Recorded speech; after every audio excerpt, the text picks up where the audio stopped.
ஓம் நம சிவாய நமக. அனைவருக்கும் வணக்கம். நம்மளுடைய ஒவ்வொருவருடைய வீட்லேயும் பார்த்திங்கன்னா இந்த சுபிட்சமானது நிலைத்திருந்தால் மட்டும்தான் வீட்டில் இந்த லட்சுமி கடாசமும் எப்பொழுதும் நிலைத்திருந்து நமக்கு நல்ல ஒரு தனலாபம் செல்வபலம் அப்படிங்கிறது கிடைத்து கொண்டே இருக்கும். சுபிட்சம் என்ற இந்த ஒரு வார்த்தை நம்முடைய வீட்டிற்கு நிறைவான அருளாசியை கொடுக்கும். வீடு என்று இருந்தால் அது சுபிட்சம் நிறைந்த வீடாக தான் இருக்க வேண்டும்.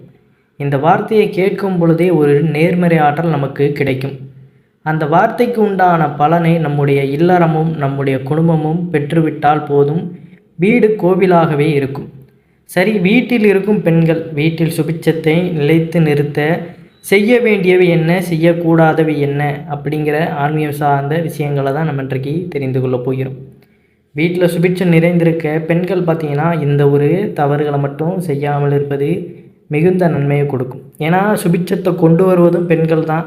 சில நேரங்களில் அவர்கள் அறியாமல் செய்யக்கூடிய அந்த தவறுகளால் அந்த சுபிட்சம் வீட்டை விட்டு வெளியே போவதற்கும் வாய்ப்புகள் உண்டு. அதனால் இந்த தவறுகளை செய்யாதீங்க. இந்த பதிவை முழுவதுமாக பார்த்து அந்த சுபிட்சத்தை வீட்டிற்குள் நிலையாக நிலைத்து வையுங்கள்.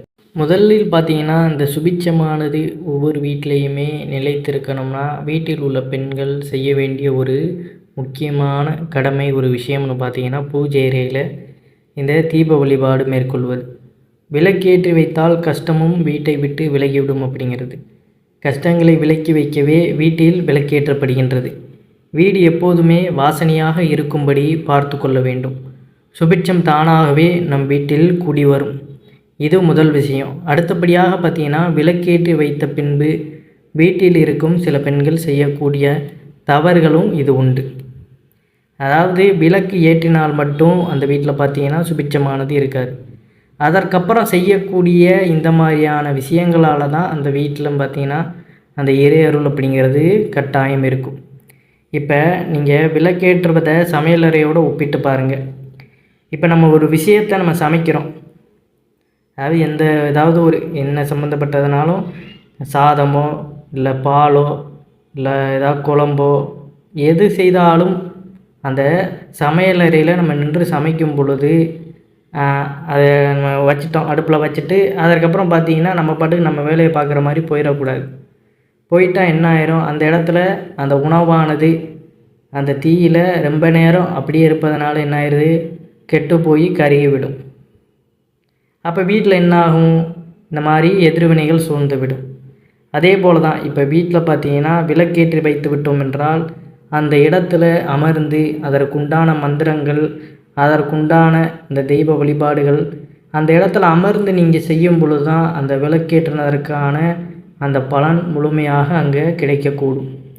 அதை தவிர்த்து இப்போ சமையலறையில் எந்த அளவுக்கு கவனமாக நம்ம சமையல்கள் எல்லாத்தையுமே முடித்து விட்டு அதற்கப்புறம் அங்கே எடுத்து வரோம், அதே போல் தான் பூஜை அறையிலையுமே நீங்கள் முழுவதுமாக அந்த வழிபாடு முறைகளை முடித்து விட்டு அதற்கப்புறம் நீங்கள் அங்கேருந்து நகர்ந்தால்தான் அந்த சுபிட்சம் அந்த இடத்துல நிரந்தரமாக தங்கியிருக்கும் அப்படிங்கிறது. கிட்டத்தட்ட பார்த்திங்கன்னா சமையலறையும் பூஜை அறையும் ஒன்று தான். இரண்டையுமே நீங்கள் முறைப்படி கையாளும் பொழுது அந்த இரண்டு இடத்துலையுமே நல்லபடியான ஆற்றலானதும் நம்ம சாப்பிட்ற இந்த சாப்பாடும் நல்லபடியாக உடலுக்குள் போகும் அப்படிங்கிறது. இரண்டையுமே நம்ம தவறாக விட்டுட்டோம் அப்படின்னாலே இரண்டுமே நமக்கு எதிர்வினை தான். அது உடலுக்கு கேடு விளைவிக்கும். இது நமக்கு பார்த்திங்கன்னா நல்ல ஒரு மனநிலையை கொடுக்காம நமக்கு அந்த சுபிட்சம் இல்லாத ஒரு நிலையை கொடுத்து விடும் அப்படிங்கிறது. அதனால் இரண்டு விஷயமும் முதல்ல நம்ம நல்லா தெரிஞ்சுக்கிடணும். எப்படி சமையலறைக்கு முக்கியத்துவம் கொடுத்து நம்ம அந்த இடத்துல அதிக நேரம் இருந்து சமைக்கிறோமோ, அந்த சாப்பாடு நல்லபடியாக நம்ம செஞ்சு கொடுக்குறோம், அதே மாதிரி தான் பூஜை அறையிலையுமே நீங்கள் பூஜை செய்யும் பொழுது அந்த விளக்கேற்றி வைத்து எல்லா வேலையும் முடிஞ்சு அந்த விளக்கை பார்த்திங்கன்னா குளிர்விக்கிற வரைக்கும் நீங்கள் அந்த வீட்டை விட்டு வெளியே எங்கேயுமே போய்விடக்கூடாது. அதையும் நல்லபடியாக தெரிந்து வைத்து கொள்ளுங்கள். காலையில் உங்களால் தீபம் ஏற்ற முடியலைனாலும் கட்டாயம் பார்த்திங்கன்னா பெண்கள் மாலையில் அந்த 6 மணி அளவில் கட்டாயம் வீட்டில் தீபம் ஏற்றி வைக்க வேண்டும். ஆனால் தீபம் ஏற்றி வைத்தவுடன் பூஜை அறையில் அமர்ந்து இறைவனை மனதார வழிபடுவது கிடையாது. மேல் சொன்ன மாதிரி தான் பார்த்திங்கன்னா இறை மந்திரங்களை உச்சரிப்பது கிடையாது. தீபத்தை ஏற்றி வைத்துவிட்டு தீபற்ற ஏற்றி வைத்த கையோடு வீட்டிற்கு வெளியே சென்று விட வேண்டியது, இல்லைன்னா வேற எங்கிட்டாவது திசை திருப்பி அந்த இடத்துக்கு போயிட வேண்டியது. அந்த இறையருளோடு நீங்கள் பூஜைகள் செய்யும் பொழுது தான் அந்த இடத்துல பார்த்தீங்கன்னா அங்கே பூஜைகள் முழுமையாக கிடைக்கும். அதை தவிர்த்து பூஜைகள் எதுவும் செய்யாமல் நீங்கள் பாட்டுக்கு அதாவது விளக்கேற்றணும்னு சொல்கிறாங்க அப்படின்ட்டு விளக்கேற்றி வைத்து விட்டு நீங்கள் பாட்டு போயிடக்கூடாது. முழுமையாக அந்த சுபிட்சத்தை அந்த வீட்டிற்கு கொண்டு வருவது முழு இறையருளோடு நம்ம வழிபாடு செய்யும் பொழுது தான். குறிப்பாக பார்த்தீங்கன்னா வீட்டு வாசலில் அமர்ந்து வீட்டு வாசல் முதல்ல அமரவே கூடாது. இந்த வீட்டு வாசல் அமர்ந்து அக்கம் பக்கத்து வீட்டில் இருப்பவர்களுடன் கூடி தேவையற்ற விஷயங்களை பேசுவது மிக மிக ஒரு தவறான விஷயம். விளக்கேற்றி விட்டு வீட்டு வாசலில் பார்த்தீங்கன்னா யாருமே உட்காரக்கூடாது. வீட்டில் உள்ள நபர்கள் யாருமே வீட்டு வாசப்படியில் எப்பொழுதுமே உட்காரவும் கூடாது, தேவையற்ற விஷயங்களை பேசவும் கூடாது. அதில் பார்த்திங்கன்னா சில சமயம் பெண்கள் அதிகமாக இந்த வீட்டு வாசலில் உட்காருவதனால அவர்கள் இந்த விஷயங்களை தவிர்க்க வேண்டும் என்று கூறப்படுது.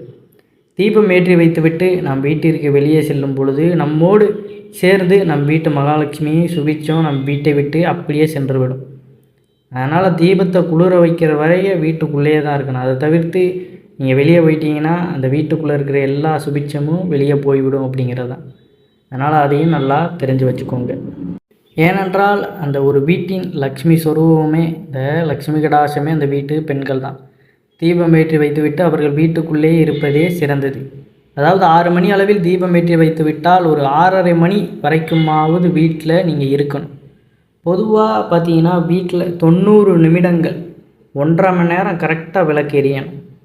உங்களால் அவ்வளோ நேரமாக பொறுமையாக இருக்க முடியலன்னா ஒரு 1/2 மணி நேரமாவது ஏற்றி வைப்பது தான் சிறப்பு. இருந்தாலும் ஒரு 90 நிமிடங்கள் வீட்டில் விளக்கு எறிவது அப்படிங்கிறது ஒரு நல்ல ஒரு சுபிட்சம். எல்லா வீட்லேயுமே இப்படி செய்ய மாட்டாங்க. ஆனால் நல்ல சுபிட்சம் வேண்டும், இறைபக்தியோடு இருக்கிறீங்கன்னா கட்டாயம் இந்த முறையை மேற்கொண்டு பாருங்கள். வீடு எப்பொழுதுமே அந்த லக்ஷ்மி கடாசமும் சுபிட்சமும் பெற்று நல்லபடியாக இருக்கும் அப்படிங்கிறதுல எந்த ஒரு மாற்று கருத்தும் கிடையாது. இது எல்லா பெண்களுமே செய்கிறார்களா என்று நம்ம இந்த இடத்துல சொல்லவில்லை.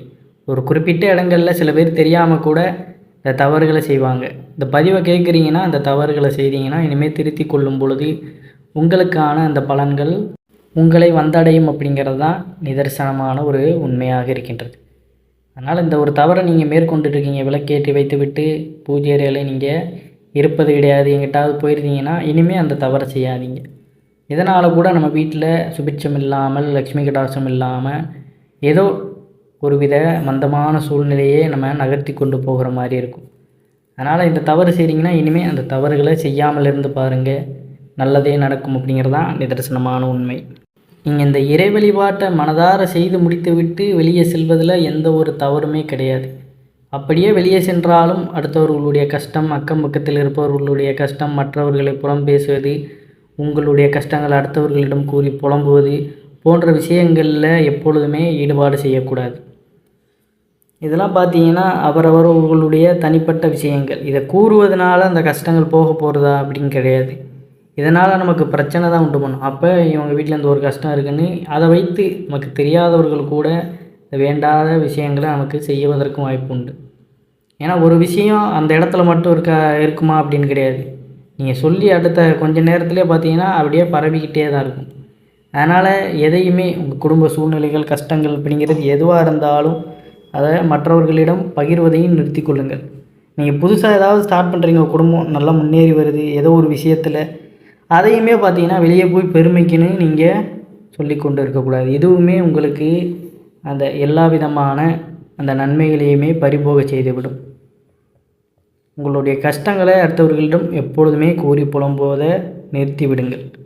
நீங்கள் இந்த தவறுகளை செய்து கொண்டு இருக்கிறீங்கன்னா இந்த தவறுகளை திருத்தி கொண்டு இனிமேல் விளக்கேற்றும் பொழுது இந்த முறையை பின்பற்றி பாருங்கள். அதற்கப்புறம் நல்ல ஒரு மாற்றங்கள் உங்கள் வாழ்வின் நிகழும் அப்படிங்கிறது தான் நிதர்சனமான உண்மை. அனைவரும் என்றும் இறையருள் பெற்று நலமுடன் வாழ வேண்டும். நன்றி, வணக்கம். ஓம் நம சிவாய நமக.